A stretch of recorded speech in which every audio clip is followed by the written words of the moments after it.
What's up, dear mortals? Trey, Xavier here. We are on 70,000 tons of metal with Anthrax. We got John and Frank here. How are you guys doing? I'm doing great, man. Thanks. Doing good. All right. So I wanted to ask you a little bit about, because we're a gear-oriented site, just about what kind of gear you're using on stage and in the studio these days. Right now, I'm playing Legator guitars, Kemper amps, Rivera amps, and let's see, Vox Wah, Dunlop picks, DR strings. Oh shit! I don't want to forget anybody. I'll cut that endorsement out later. Yeah. I know. Oh my god. Fuck. I forgot us. Dropped. You get the text tomorrow. Dude, You forgot to mention me. I know. I think I got it. Oh, Max on pedals. Can't forget. Oh, yeah. What's which Rivera head are you using? I have the K-Trey. Very proud to say my ESP signature basses that I have. We have a brand new one out. Just debuted at NAMM, by the way.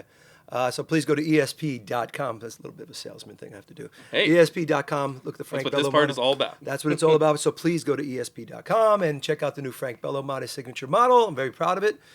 What did you EMG what's cool pickups, about the X's that I love, the MG X's. If you haven't tried those pickups, I highly suggest you do. It's just, and I highly recommend. They're just great. They have a great combination of passive and they just sound exactly what you hear in your ear.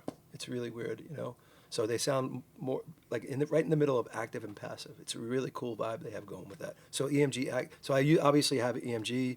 And then Diodario strings, which I love, and it's a good thing going. What I have, I'm really happy with my companies that I work with. So, EMG, Diodario, ESP, Hardkey amps. I still work with the LH1000.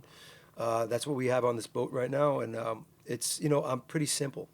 I just like to plug in and play without too much drama, and it works for me, man. So. Richmond pickups. Oh yeah. I knew it would rattle something. There you go. Which ones? Shit, what the fuck are they called? The Fluence Modern? Or Yeah. Yeah. Yeah, the good ones. Yeah, man. I'm hearing a lot of people using those, and they're amazing. I have sadly yet to check them out, but I'll have to talk to Ken Susi. Yeah. Anyway, so speaking of modern things, I wanted to ask you guys what your favorite current modern musical artists are. Oh man, I'm stuck in the '80s, man. Yeah, but you can't get away from some. Just music or just music? Just music. Look, I'm still a Rush diehard. You have to understand. So no disrespect to anybody who's doing anything great now.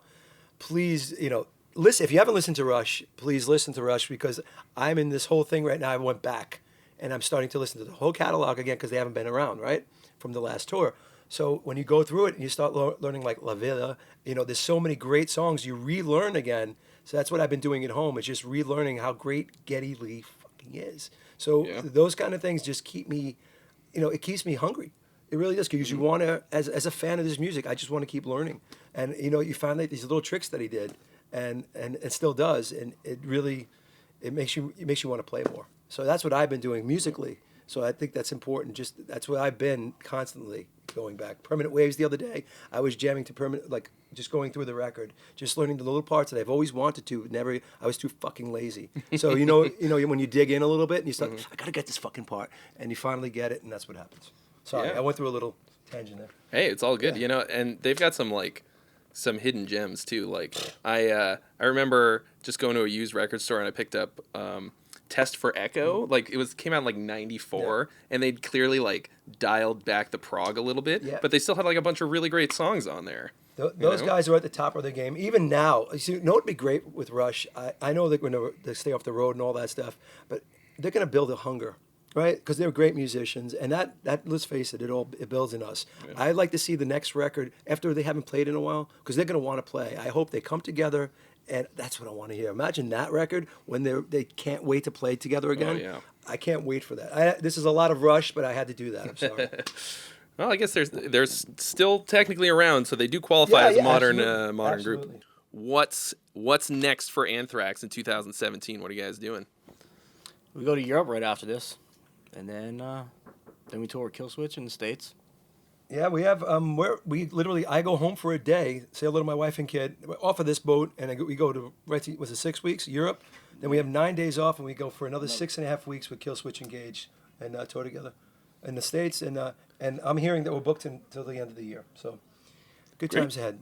That's what we do. That's what you do in metal bands, and you stay on the road and say hello to everybody. So we enjoy it, so it's all good. Great. Love doing this. We're very lucky to do this. I'm honored to do this. And that's not a kiss ass line. I just love doing this. So I'm very psyched about it. Hey, we're lucky to have you. Thank you. All right, guys. Thanks so much. I'm gonna see you guys play tonight, or play on the cruise, not tonight. Enjoy the rest of the cruise. Try not to drink too much. It's too expensive to drink on this damn boat. It's like $10 a freaking beer. Yeah. Oh. Oh. All right. Cool, and we'll catch you real soon.